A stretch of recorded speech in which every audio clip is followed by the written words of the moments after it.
estamos en tierras do Candán, terra de montes, Serra do Candán e terras de montes. Esta es, acabamos de bajar de la parte más alta da Serra do Candán, 190 metros de altitude, e vamos baixando hacia a aldea, cara a aldea abandonada de Grobas.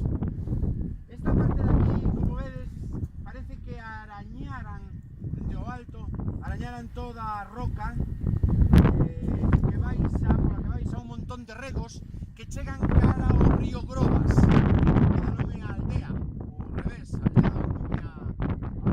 non se sabe, pero...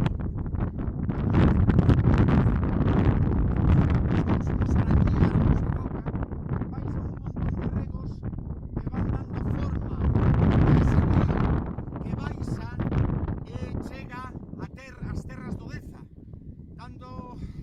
dándolle vida.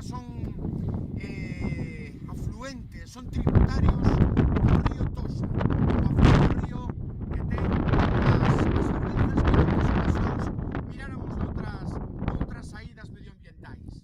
Ahora imos seguindo toda a pista por este alto, no cal construíron esta estación eólica que fai moitísimo ruido e non nos deixa camiñar en paz, tanto o meu cámara como a min. Pero vamos baixando pouco a pouco cara á aldea de Grobas, e ali